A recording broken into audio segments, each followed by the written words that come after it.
Om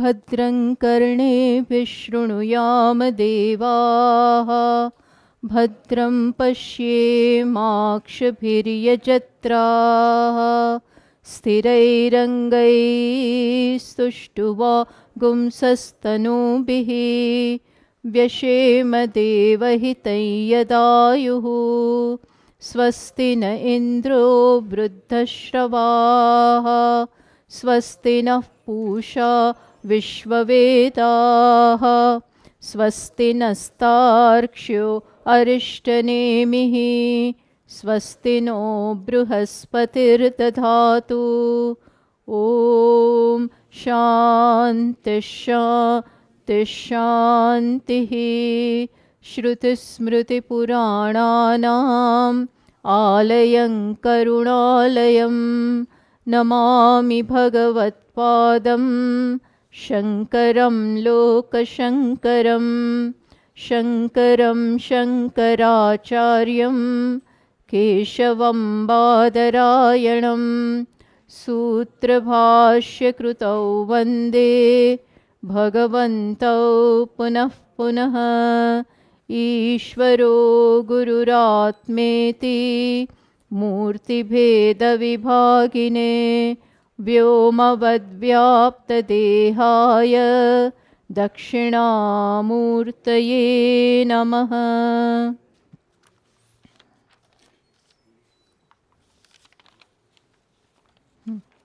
We'll chant from verse number 3. न कर्मणा न प्रजया धनेन त्यागेनैके अमृतत्वमानशुः परेण नाकन्निहितं गुहायाम् विभ्राजते यद्यतयो विशन्ति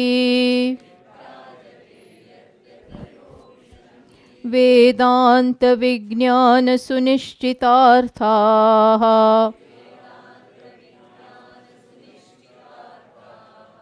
सन्न्यासयोगाद्यतयः शुद्धसत्त्वाः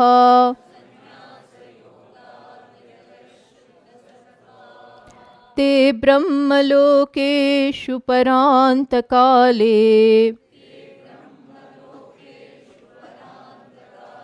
परामृताः परिमुच्यन्ति सर्वे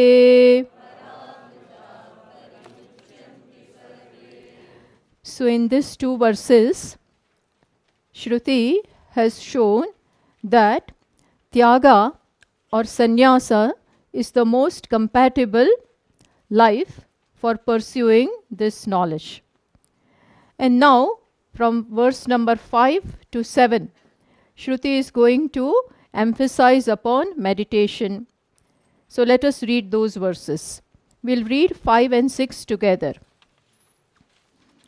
Viviktadeshe cha sukhasanastah शुचिः समग्रीव शिरः शरीरः अत्याश्रमस्थः सकलेन्द्रियाणि निरुद्य भक्त्या स्वगुरुं प्रणम्य हृत्पुण्डरीकं विरजं विशुद्धम्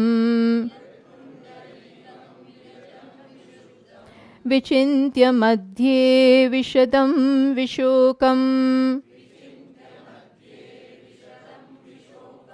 अचिन्त्यमव्यक्तमनन्तरूपम्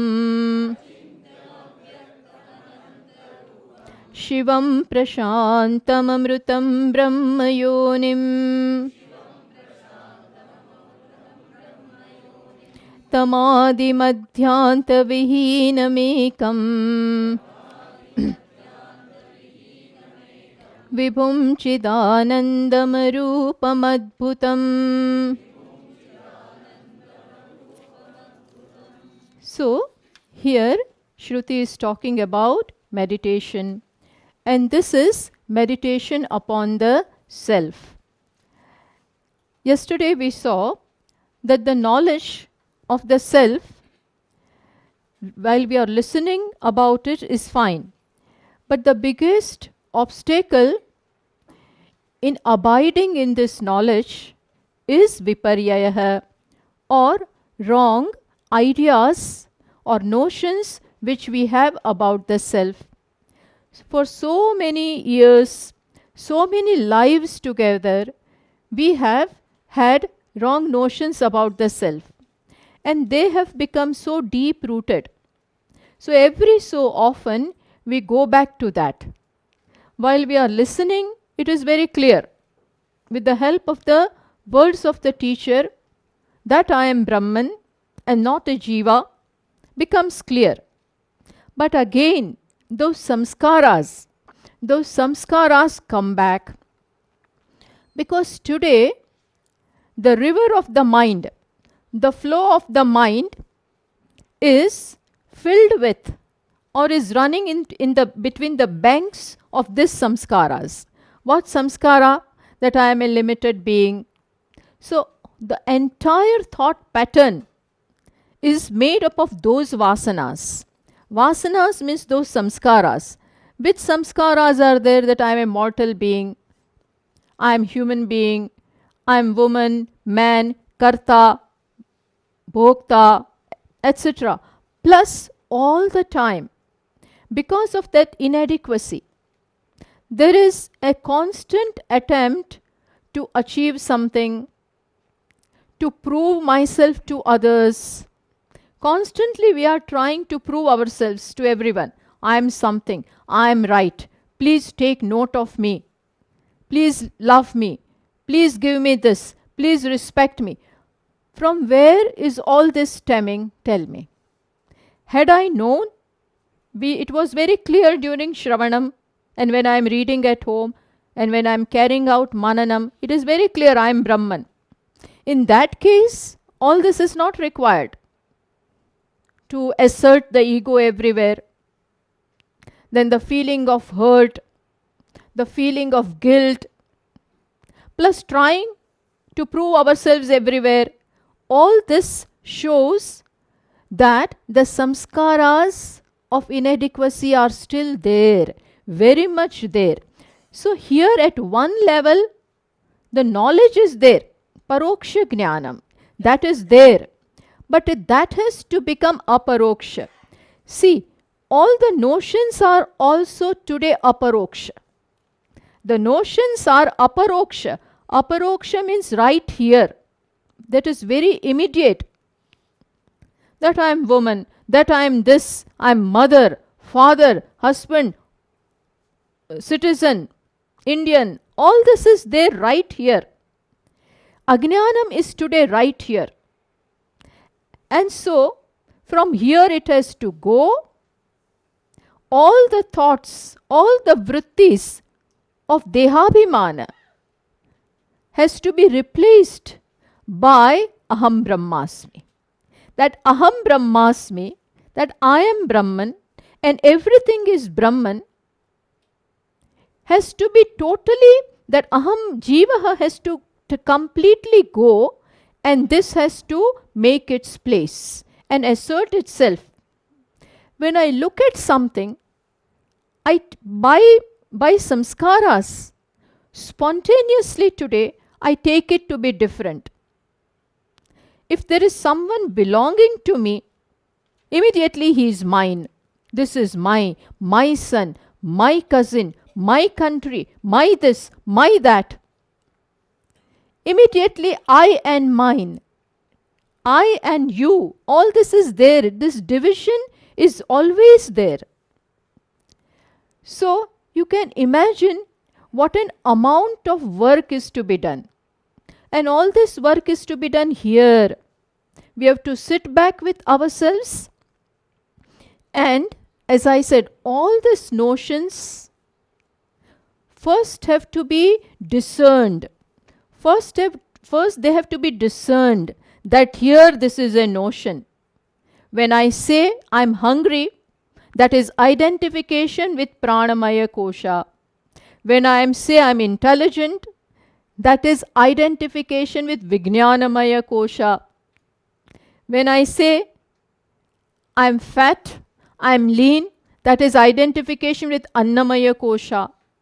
Even when I say I'm happy and enjoying this, that is also anandamaya kosha. So all this we have to first notice, discern, and then we don't have to give weightage to that. In fact, remove it right then and then. But during our vyavahara, we may not get that much time. And so, Shruti says, Atma va are nididhyasitavyah. Besides Shrotavyah, Mantavyah, nididhyasitavyah. It has to be done. Tavya pratyaya shows that it should be done. It is mandatory. It has to be done. And that is why one has to sit back with oneself and do this for at least 45 minutes. If you can do more, well and good. And once you start doing it, you start loving it, then you can increase the time. It need not be confined just to 1 hour.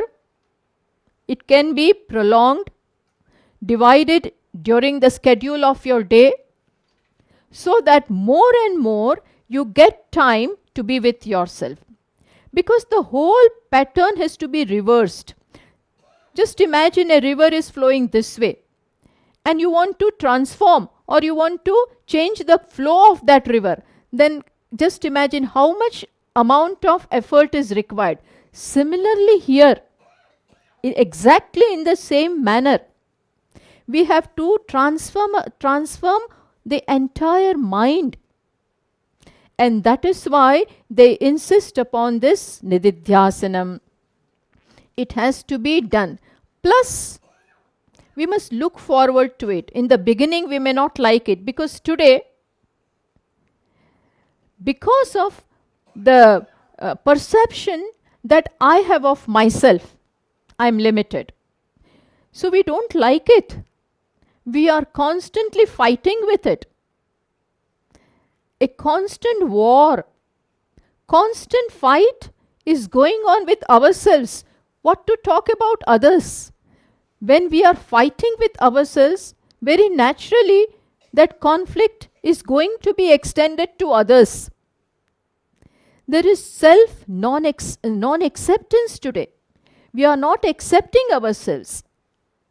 All the while when we stretch out our hands towards the world, give me this, give me that, give me this, in that we have denied ourselves. We have not accepted ourselves. So, in the beginning, this 1 hour of meditation may not be that enjoyable. Because moment I face myself, there is so much uproar going on inside. Mind is shouting. Mind has many problems. And when you sit for meditation, all of them will come out. And mind, now it wants that. And just as that child, when everybody is there, mother may not pay attention to him. But when the guests go away, he is even at that time trying to attract the attention of the mother. But mother is so busy, so may not pay attention. But when moment they go, Mummy, I want this, I want that, he will just hold the sari of the mother and force her to look at him and listen to him. Similarly here, when we sit with ourselves, now there is no going out. And so, mind will come up with all its problems. Let it come out. Let it come out. Mind is weeping. Mind is crying. Mind is complaining. All that is going on. And so we get tired, fed up, and we are even scared. And so we go away.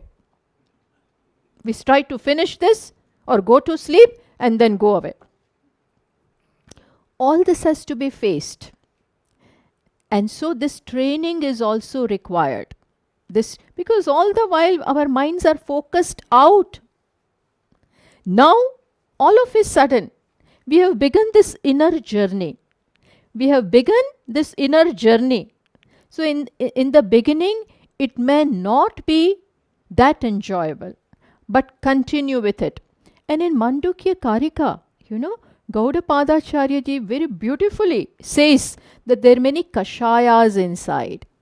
Kashayas means many problems, many obstacles, big impurities are there inside. Raga, dvesha, all big deep-rooted vasanas are there, and they die hard. All these notions will die, means they will take its own time. But one has to be patient and continue with this. And so, now Shruti is talking about this. Before we begin this, let me also tell you that there are two kinds of meditations, because people have confusion regarding this. Meditation means people have all kinds of ideas. They just simply close their eyes and sit. And mind has to become quiet. Chitta vritti nirodha. Of all half-baked knowledge is there. And so regarding meditation, people have ideas that there should be no thought in the mind. Without thinking in the line of the Shruti, how are you going to remove all the notions? With the reference of the knowledge of what Atma is, that has to be kept in the background. Atma is what? Nirguna, Nirakara, full, complete, lovable, Satyam, Jnanam, Anantam. All that is the reference point. All that has to be kept in the mind. And then you have to work with the mind. It is tremendous work. In the beginning, Chitta Vritti Nirodha will not work. Let the mind think. This is not simply removing all the thoughts. Then all the notions are there intact. For 1 hour also they are there. And moment you come out, again they are there. So you, as Pujya Swamiji says, you remain idiot. Before going to meditation, you were an idiot. After getting up also, means there is no change. So one has to work. All the wrong thinking has to be replaced. Aham Brahmasmi, that vritti has to replace all other vrittis concerning that I am body, I am mind, I am intellect. All that has to go. So that is one kind of meditation, nididhyasanam, where you meditate upon the very meditator. This is one. One meditation is nididhyasanam, where this aspirant who wants to know the self meditates upon the very meditator. Who am I? And who am I? I don't have to who am I don't have to figure it out myself. Already Shruti has told me, Vijnanam Anandam Brahma. On that lines, I think, person who doesn't have any exposure to Shravanam, supposing, he sits back and thinks, who am I? Then what answer will he get? Tell me. So no answer is going to come that you are Brahman. Suddenly, all of a sudden, mind which has never heard about Brahman is not going to tell that you are Brahman. So, meditation has to follow what? Shravanam. Lot of Shravanam. That homework has to be there. And then you sit back. So this is meditation upon the very meditator. You face yourself. You be yourself. Here you are going to be what you are. And what is required? Just being. Just be. Means be of the nature that you really are. This is one. The other kind of meditation is Saguna Brahma. It is meditation upon Saguna Brahma. Brahma, Nirguna Brahma is one thing, without attributes, without qualification, totally asanga. Nirguna, Nirakara, Niravayava, that is one. That is the absolute reality. And that is what the self is. But Saguna Brahma means Brahman or Ishvara with attributes, qualifications, where you look upon the object of meditation as different from you. Understand? In Saguna Brahma, in meditation upon Ishvara, you are looking upon that as different from you. Supposing you are meditating upon Lord Krishna, his form, his leelas, and everything. Here you very well look upon him as different from you. So this is, and you try to visualize. From head to foot, you look at him. Try to absorb your mind in his leelas. Surrender unto him. But all this is meditation upon Saguna Brahma Vishaya Manasa Vyapara. Manasa Vyapara. The thought of the mind, all the pratyayas of the mind flow where? Saguna Brahma Vishaya. Here the object of your meditation is Brahman with qualifications, and it may be Krishna, Shiva, Rama, Ganesha, anyone for that matter. It can also be a pratika. It can also be Omkara. It can also be Swastika, anything for that matter. Just a mantra. You may just take a mantra also. So that is what meditation, where the object of meditation is different from you. That is one kind of dhyana. Whereas here in Nidityasanam, or meditating upon Brahman, which is my very self, Asti Bhati Priyam, or Sat Chit Ananda. There are no qualifications. Asti Bhati Priyam are not qualifications. It is the nature. Asti means is. Bhati means shines. Priyam means it is of the nature of joy. Atma's nature is this. Brahman's nature is this.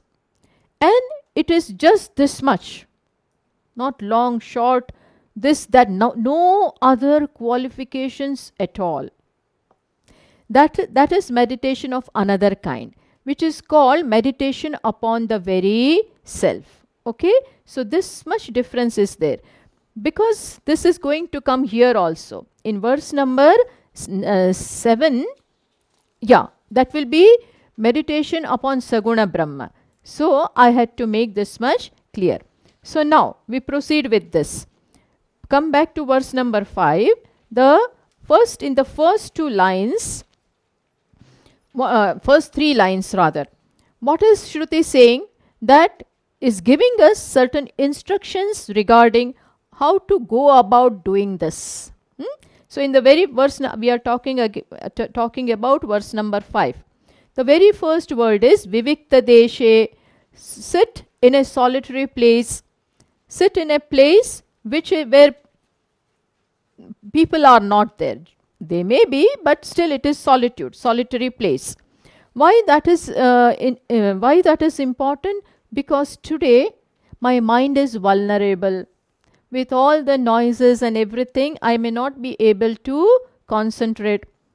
You may question, you may feel that how to find such a place in Delhi or in Ahmedabad or this kind of places are difficult, and where will we go every day? In that case, we can be in our homes itself. But at home, we select a place, we create a room, we create a spot where no other activities are going on, where either puja or meditation is only being done. And there too, we make the atmosphere very pious by the very fact that we are carrying out meditation, puja, japa, etc. over there. The place is vibrated. The place is made divine. And at that time also, before you meditate, you can do little bit of puja, put some flowers at the uh, altar of Ishvara, burn an incense stick, make it very divine. All this is going to help you. All this will help your mind to meditate. Having done that, so Vivikta Desha. Again, there can be a problem, Swamiji, but even then there is so much of noise at home, children are coming and going and this and that. Then select a time where people have still, other members of the family have not woken up, 5 o'clock, 4 o'clock or some such time. Meditate at that time. Today you require this much preparation. So Vivikta Desha, Bhagavad Gita also, Lord Krishna says, Vivikta Desha Sevitvam. This person says sadhaka is such who likes to go in a solitary place. And preferentially, places like this Himalayas, places like the bank of a river or a cave, some such place where the vibrations are very powerful. There has to be that positive divine vibes that will impact your mind. Like here, rishis have done their tapas and Himalayas are famous for that. When here you take name of Ishvara, the impact that it has, with just one name your mind can get absorbed. Whereas in Ahmedabad it may take too much of time. There you may have to take Bhagavan's name for many malas, 5-6 months, then the mind will become quiet.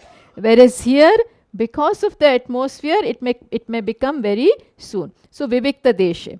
Then Sukhasanastaha. Sukhasanastaha means in a comfortable asana, comfortable posture. Patanjali Maharaj, in his Yoga Sutras, he has said, Sthira Sukham Asanam. In Yoga Sutras, in 246, Patanjali ji has said, he has written that Yoga Sutras. What is the asanam? Sthira Sukham Asanam. Your asana should be steady and you should be comfortable in that. All of a sudden, if we choose Padmasana, Padmasana is very difficult. For yogis, it is okay. And if we are not trained in that yogas, then you have to sit in that position itself is very difficult. And then to come out of that is all the more difficult. So don't choose such kind of things if you are not familiar with that. Vajrasana, Padmasana, all this may be difficult. On the contrary, it may create more pain. So choose an asana in which you are comfortable. And you can sit. You can sit on chair also, because I cannot sit without support. I cannot cross my legs. Fine. Sit in a chair, but steady posture. Don't lean so much. Then you can imagine what will happen. If you lean so much, then it is very conducive to go to sleep. So, sthira, sukham, asanam. And then that is exemplified here. Shuchihi, there should be cleanliness in our environment. Then sama, griva, shiraha, shariraha. The back, the neck, the back, and the head. Griva means neck, shiraha means head, and sharira means your back. All of them should be in a straight line so that the balance is maintained. Balance is maintained. And try to make your posture of the legs as broad as possible, so that the balance is maintained. Plus, this position is such, that it creates some energy. And that also is very important. That is why try to sit straight.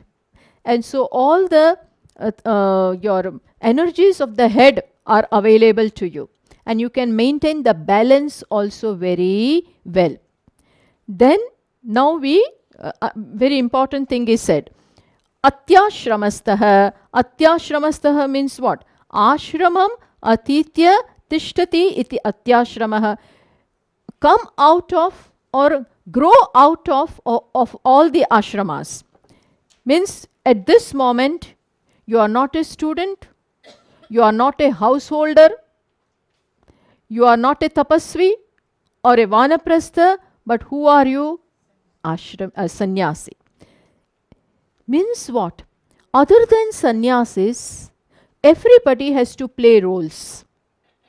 Only sannyasi is the one who doesn't have to play any roles. He is not compelled to play any roles. Which means at this moment, for 45 minutes, I am not mother, I am not wife, I have no agenda, I am not competing with anyone, I don't have to prove anything to anyone. I am just Atma, not related to anyone or anybody. My only agenda for this 45 minutes is myself. This is an appointment with myself. And I give all my time, quality time, to this self. So with that attitude, you become atyashramastaha. Then, sakalendriyani nirudhya, withdraw all your organs of knowledge. Which means eyes, ears, sense of smell, taste, etc. Withdraw, they are all paranchikhani. By nature, they are all going out. Because if our eyes are open, whether we want or not, we are going to see things. Ears are on, we cannot plug the ears, but then even we keep on listening to something or the other. So it is said, keep what is out, out. Keep what is out, out by at least making an attempt to withdraw all the sense organs of knowledge from the world outside. We cannot plug, you can even plug the ears if you want, but the sense of smell cannot be closed. But eyes, it is important that you close your eyes. Or we have seen the images of Ishwaras or gods, they look this way at the tip of their nose. Sometimes we find the pictures of Ishwaras, different devatas, when they are meditating, they look at the tip of their nose. If that creates headache, don't do that. That can even create headache also. So then don't do, simply close your eyes, because eyes are very important organ of our body. Through that, our mind first gets distracted. So close it, and close it very softly. Don't tightly close it very tight like this. Don't do that, because that also is going to bring pressure. And your mind, one corner of your mind will always be in keeping it like that. No. Close your eyelids softly. There should be no pressure upon it. One eye, it should go very soft. So relax. Look forward to it. This is something where you are going to relax. Okay? Sakalendriyani nirudhya. Not only organs of knowledge, but also your mind. When it talks about indriyas, we have to take mind also into account. Because I may have closed all my, withdrawn all my organs of knowledge. But then what about mind? Mind will still, I may close my eyes, but I may still think about you. I may close my ears, but still I can keep on pondering over it in my mind. So we have to tackle the mind also. You have to give the auto-suggestion to the mind that this time is for myself. Please focus here only. But still the mind is very obstinate. Lobha, Kama, Krodha, all these enemies which are there in the mind will not allow you. As Duryodhana said, I know everything, but I cannot do it. I know dharma. Janami dharmam, nachame pravrittihi. All this he also says.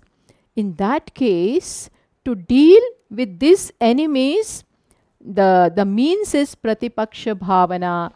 Pratipaksha bhavana means placing in the mind a position which is opposite of what the mind is engrossed in. Supposing there is enmity towards someone, supposing there is anger in the mind for someone. So what do? I don't go along with it, but replace it with the opposite thing. What? Forgiveness. The antidote for anger is kshama, forgiveness. Moment I place that in my mind, the anger is wiped off. Supposing I'm jealous of someone, then what is opposite of that? Mudita. I enjoy in their progress. I congratulate them for what they have achieved. At least they are going ahead. And I wish them well.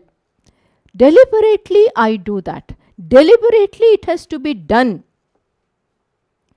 Because we have not done it, all these opposite thoughts, all these are thriving there. We have to remove them by pratipaksha bhavana. In Yoga Sutras, it is said, you can replace by Maitri, Karuna, Mudita, Upeksha.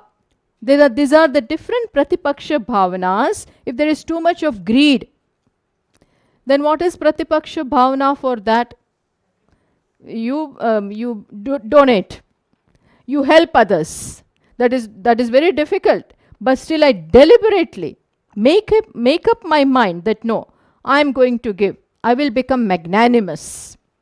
That is the medicine for greed. In this manner we tackle the mind also. Because I have to lift myself by myself. Uddared atmana atmanam. Natmanam avasadayet. I should never allow myself to go down. Always be alert that no outside things are going to help me. They can instruct me. They can even teach me. But ultimate work is to be done by myself. Recognize that and I keep on doing. So, Sakalendriyani Nirudhya. Then, very important thing. In fact, when we sit for the meditation, that time itself this should come. Bhaktya Swagurum Pranamya.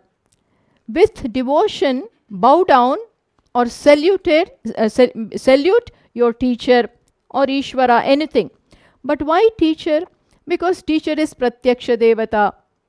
I may not know Ishvara. He is Paroksha. But who is right before me? The teacher is right before me. Plus he is teaching me.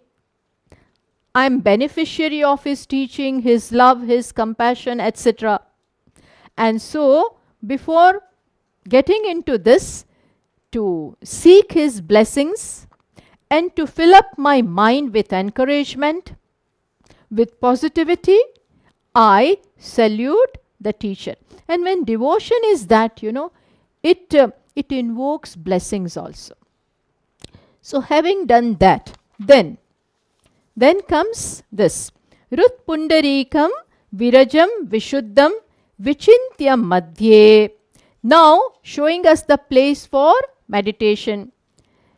See, Shruti feels or Shruti recognizes or Shruti prescribes that where should you focus? Focus is to be upon the heart. As we said yesterday, the heart has been found to be of the shape of the lotus, and when you say, and it is the inverted lotus. So lotus is like this, but when you invert it, it looks like this. In this heart, this is called Rut Pundarikam, heart of the shape of the lotus. In that, there is a thumb-like space. Thumb-like space. In that space is the mind. That is the seat of the mind. And it is in this mind that self is reflecting. Just as sun reflects in the pool of water, similarly it is in the mind, and that too in a Shuddha mind. The reflection is crystal clear. So there Atma is reflecting. So that is why make your mind how? Virajam Vishuddham. Make your mind what? See the next words. Virajam Vishuddham. Make your mind totally pure. Remove all the rajas and tamas. Tamas is laziness. Tamas is ignorance. Rajas is too much of activity, ambition. I want to get that, get this, go this, prove myself to this one, that one. All this is rajas. As long as all that is there, mind will not settle. Rajas and tamas will keep the mind extrovert. And extrovertedness is a big obstacle, because now you need all the focus and energy of the mind in what you are going to do. As it is said in Kathopanishad, Esha sarveshu bhuteshu gudotma na prakashate. Atma is everywhere, in each and every heart. Sarveshu bhuteshu. But how gudaha? It has hidden itself. Na prakashate. Even though it is here, as Kabirji says, Moko kahan dhoonde re bande. Main to tere paas mein. But who, kahan? We don't know. He is right here. And we keep on looking out. So right here, but we cannot know him. So Shruti says, you can, provided you have drishyate tvagraya buddhya sukshmaya sukshmadarshibihi. Sukshmadarshibihi means those who have made their minds extremely subtle and pure and sharp. They can see this self. So that is why Shruti says, make your mind virajam vishuddham. Make your mind quiet and sattvic and totally pure.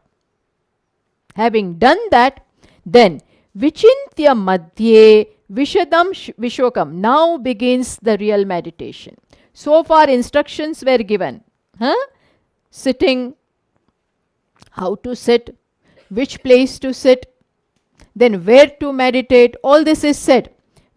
Where is this meditation to be carried out? In the heart. So it is said, vichintya madhye means thinking or focusing upon this heart. And now what am I going to think about? The Atma or the self, which is what? Vishadam, Vishokam. Now all that begins. Now Shruti is giving us how to deliberate upon the self by certain names. So, but what was in so far preparation? Just as they say, where will Lord Krishna take his incarnation? In Vrindavan. He will be there. Why?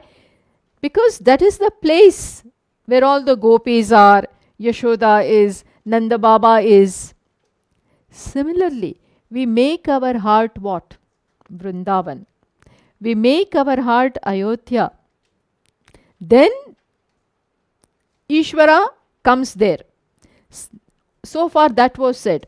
Virajam, make your heart what? Virajam, Vishuddham, etc. And now we enter into the Atma. Vishadam. It is what? Vishadam. Vishadam means what? Pure, clear. Atma is totally beyond Sattva, Rajas and Tamas. None of these three gunas touch the self. Atma is not even Sattva. Sattva is also a guna, is an attribute. And that attribute is in Maya. Atma is totally free from that also. Pure, totally pure. Then what? Vishokam.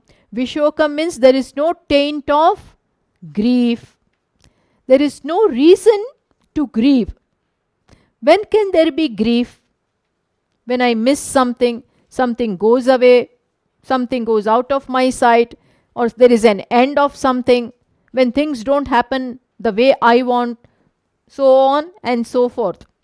But if we know ourselves as Atma, and now we are doing that, There is absolutely no reason, no legitimate reason to be unhappy. That is why Lord Krishna says, Arjuna is crying, Arjuna is weeping, and all in shoka. And what Lord Krishna is saying? He is not accepting his shoka even for a moment. On the contrary, he laughs and he says, what are you weeping? Ashocyan anvashochastvam. You are crying for something for which there is no reason. Bhishma Pitamaha will go away, Dronacharya will go away, my people will go away. Who will go away? Body will go, not Atma. What are you weeping? You are talking big things. Prajna vadamscha bhasase. Talking about giving lecture to me. For first whole chapter, Arjuna gave lecture to Lord Krishna. He doesn't speak anything over there. But he heard patiently, allowed him to. Then he said, what? Ashocyan anvashochastvam. There is no reason to grieve. Why? Because Atma is nitya, of the nature of happiness, and so on and so forth. So Vishokam. Then what? Achintyam. Achintya means something which you cannot visualize. I can visualize this object now also, and even when it is not before me, but I know because of pratyabhigna that I have cognized this object, and even when it is not there, that because of that recognition, I can think about it. Can you think of Atma in that way? Can you visualize Atma, self, Brahman? No. Why? Because what will you think? First of all, it is the self. It is not an object. If it was object, supposing you saw Atma, supposing, then what will happen? Who are you? Who are you? Atma is object to be seen, then who are you? You are drashta. Again same problem. Who am I? And Atma becomes object to be seen, and I am drashta. Again duality. So that is, Atma is not something which you can see or even think of. You can think of something which is form, which is shape, which is name, which is some jati, some action, some sambandha. Atma has none of this. So you cannot think of it. Plus, how is the mind thinking? You are doing all this with the help of your mind. Thinking goes with the help of the mind. But how is the mind thinking? Who gives the capacity to the mind to think? Keneshitam patati preshitam manaha. In Kenopanishad, student comes and asks this. Imagine, student right from the day one comes and is asking this. Who is the one? How is the mind going to its object? Such questions never arise to us. How is the mind going to its object? Who is propelling the mind? Which means what? Mind is jadam. Eyes are jadam. There is someone who is Chaitana, who is of the principle of consciousness, because of which this jadam is able to think. These eyes are able to see in spite of being inert. So, mind itself being jadam is able to think because of the Chaitanya. How will that mind think of this Chaitana? Yan manasa na manute. That which the mind cannot think of. Yena ahuhu manoho matam. That because of which the mind is thinking. That, and listen this well, that because of which the mind is able to think is Atma. Just as I see the faraway objects at night with telescope. I take a telescope and look at the faraway objects. Now tell me, can you see your eyes with the telescope? You see the objects, star and constellations, etc. with the help of telescope. But can you invert that telescope? Now let me look at I have seen enough of that. Firework that is going on over there. Now let me invert it. What? Telescope. And look at what? Eyes. Can you do that? Why? Because the eyes are that because of which I see through this telescope. Similarly, mind is like telescope with which I see the objects, but that cannot be inverted for seeing Atma. Understood? Achintyam. Then, so I am achintyam. That doesn't mean I am not there. I am. Because of which you have to think like this. In my presence, the mind is thinking. In my presence, in consciousness, thoughts are coming. I am consciousness from which the thoughts are arising. Just as in an ocean, what happens? Waves arise. They come, remain, go back. Waves come, remain, go back. Similarly, here, consciousness, from that thought arises.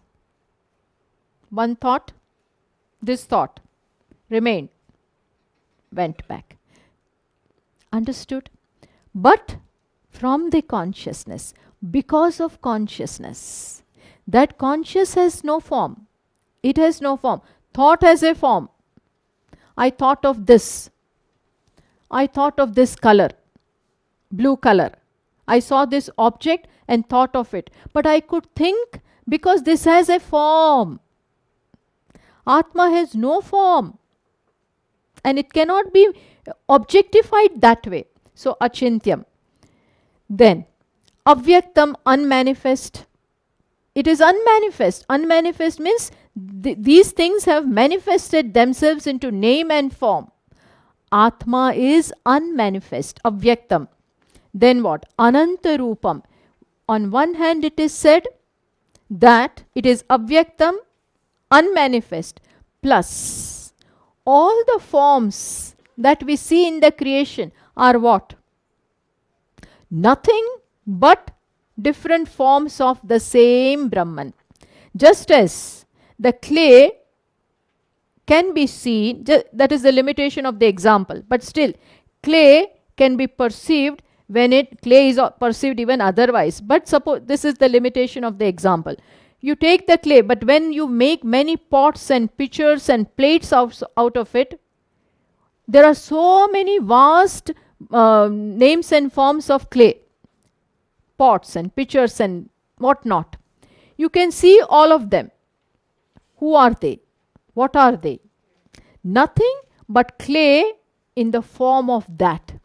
Similarly here, when it is said, avyaktam ananta rupam. Ananta rupam means there are so many different names and forms, which has Brahman as its very material cause. Brahman itself doesn't have a form.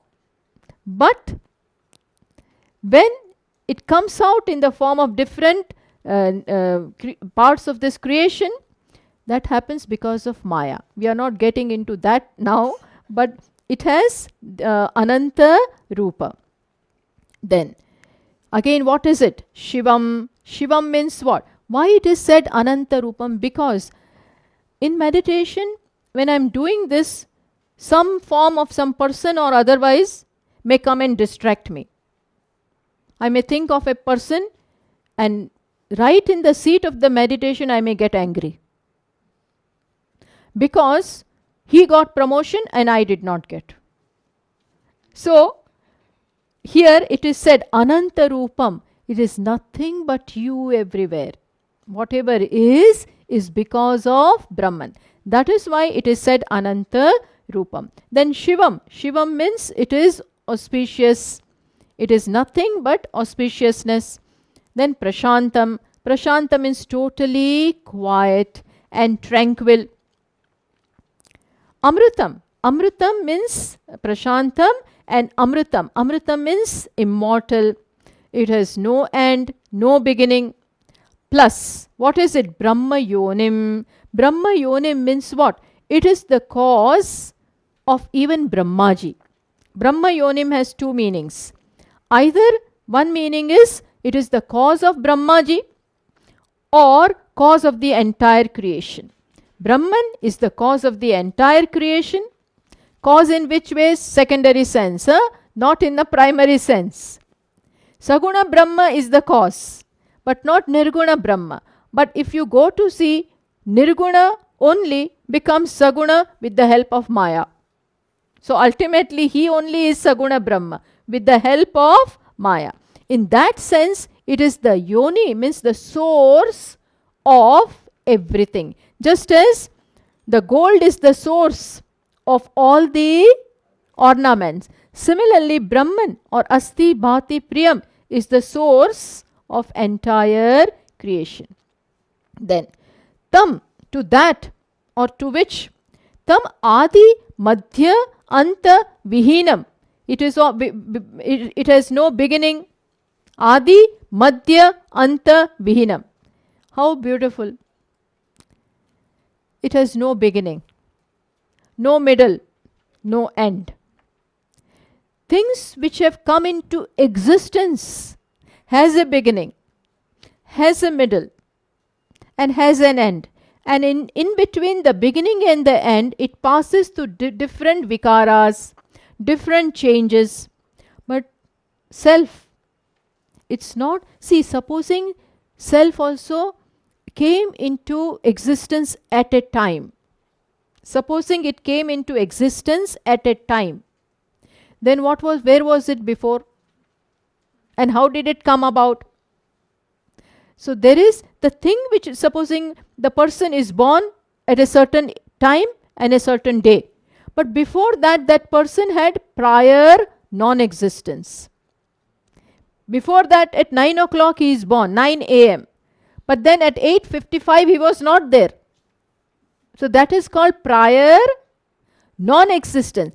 Birth, coming into existence at a time, already presupposes that you were not there before. And death or end shows what? That you are not there after that. That is called, in technical language, it is called posterior non-existence, which means after death you are no more. But who is there? Who is not there before death, before birth, and not there after death? Who is that? The body. And subtle body also comes in a particular womb. Subtle body enters, and subtle body also goes, and from a certain body. So birth and death are for them, not for Atma. Na jayate mriyate va kadachit. It is ever there. So no real birthday for us. Birthday for Atma, no, not for Atma. For body. No death, no birth. Adi madhyanta vihinam. Then ekam. And how many are Atmas?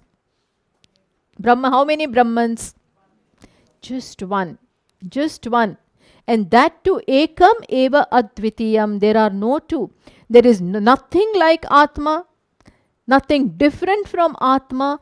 Plus, in the same Atma also there are no parts. Head, shoulders, neck. Or you can take the example of a tree. Tree has trunk, branches, flowers, buds. Apparently it is one tree. But in the tree itself, Svagata Bheda are there. There are parts. Are there parts in Atma? Head of Atma, middle of Atma? No such thing. Ekam eva advitiyam. Vihinam ekam. Then what? Vibhum, all pervasive. Then we'll have to go little fast, little homework you will have to do. Chidananda Rupam. Chidanandam Arupam. Sorry. Chidanandam. It is of the nature of consciousness. Just consciousness. Which means it shines as what? Do you know what is consciousness? Yes, I am. It is declaring, I am. If that consciousness was not there, how would you know that you are? You know it because Atma is shining, declaring itself. self-sufficient in that case, self-effulgent. Chidanandam arupam, no form. Adbhutam, it is Ascharya, wonder of the wonders. Then we quickly go to next verse. Now comes, in the verse number 7, comes meditation upon Saguna Brahma. Now, so that is why we'll quickly do that. So far was Nirguna Brahma. Now comes Saguna Brahma meditation. Uma, we have already, did I read this? No. Uma Sahayam Parameshwaram Prabhum Trilochanam Neelakantham Prashantam Adhyatma Munirgacchati Bhutayonim Samasta Sakshim Tamasah Parastat. See, now it is meditation upon Lord Shiva. Shiva is with form, with attributes. So, Uma Sahayam. By this word, who is indicated? Lord Shiva. Who? Uma Sahayam means one who has Uma as his consort, as his help. So, Shiva is many times shown as Ardhanarishwara. Uma is right beside him, which means Bhagavan is Purusha and Prakriti both. It is Nirguna in the absolute sense. But we see this creation. How did this creation come about? It is because of the Shakti. Which Shakti? In the form of Uma. So Nirguna has no Shakti. But to explain the creation, how did it come out?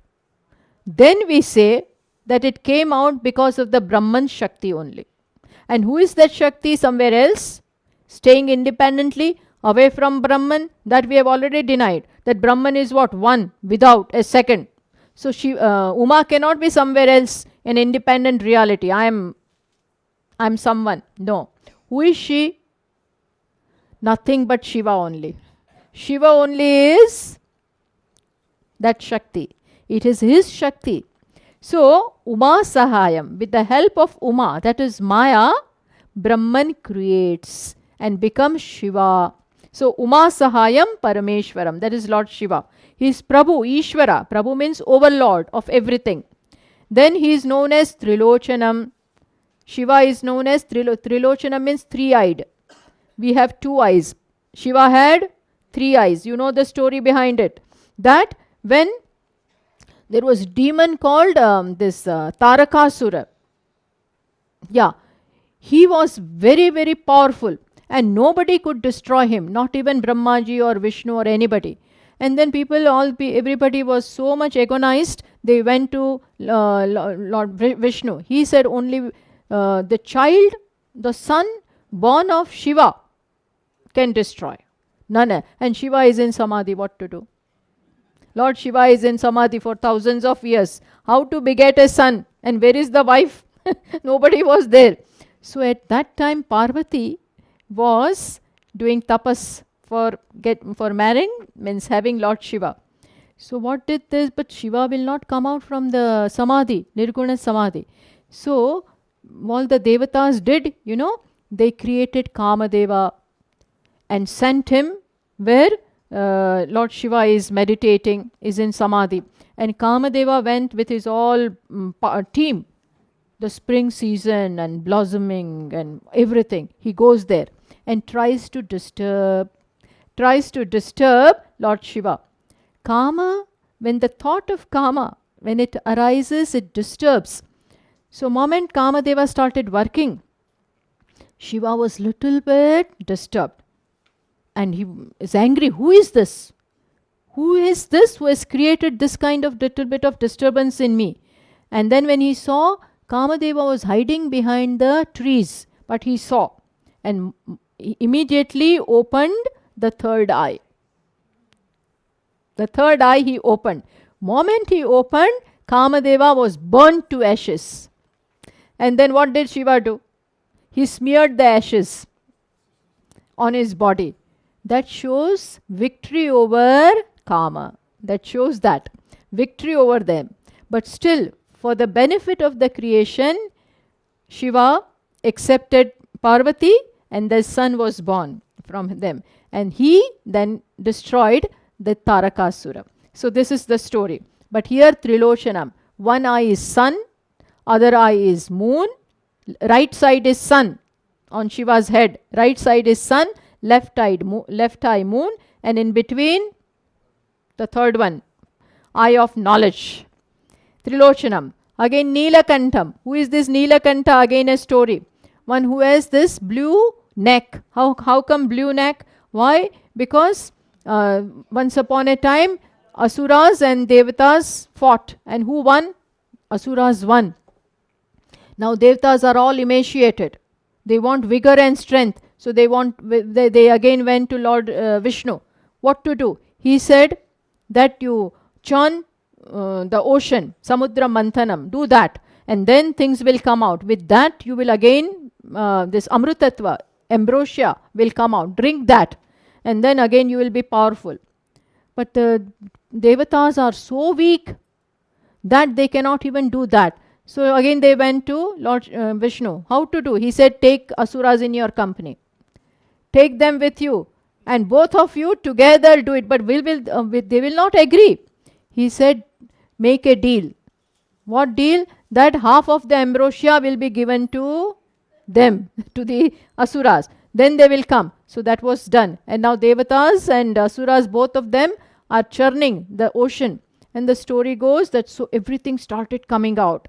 Kalpavruksha and Kamadhenu and Airavad. 14 jewels came out. One of them was what? Poison. One of them was poison. Now nobody is ready to take that. Even Lord Vishnu went away. Brahmaji went away. Everybody withdrew. Then Shiva came. Shiva came and immediately, without a second thought, he took away, gulped the entire thing. But then Parvati saw. So if this goes down, then he will be destroyed. If the body will be destroyed. If it goes up, head will be destroyed. So what did she do? Pressed the neck of Lord Shiva and held the poison there only. But as a consequence, what happened? He became Neelakantha. So all this, when you are meditating upon Saguna Brahma Vishaya Manasa Vyapara, your thoughts, Sajatiya Vritti Prabaha, must go on towards Shiva. Then only your mind will be filled with that. In Saguna Brahma, you have to become one with Brahma, one with the object of your meditation. That is why all these stories helps you to think of him. Neelakantham Prashantam. Adhyatma Munihi. Thinking of that, Munihi Gacchati. The one who is thinking comes to know Bhuta Yonim, the source of everyone. And who is Samasta Sakshim? Who is that? The witness of the entire creation. Shiva is nothing but in reality Atma. He is the witness of everything. And who is he? Tamasaha Parastat. Higher than Tamas. Tamas means darkness. Tamas means ignorance. So Ishvara has no ignorance over there. Okay, we'll stop with this. Om Purnamatah Purnamidam Purnat Purnamudachyate Purnasya Purnamadaya Purnameva Vashishyate. Om Shanta Shanta Shantihi.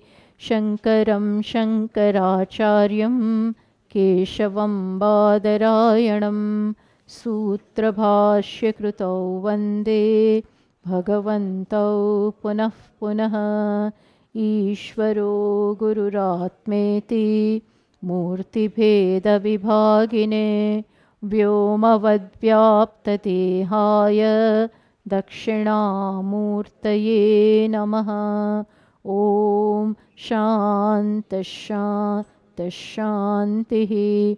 Harihi Om. Shri Gurubhyo Namaha. Harihi Om.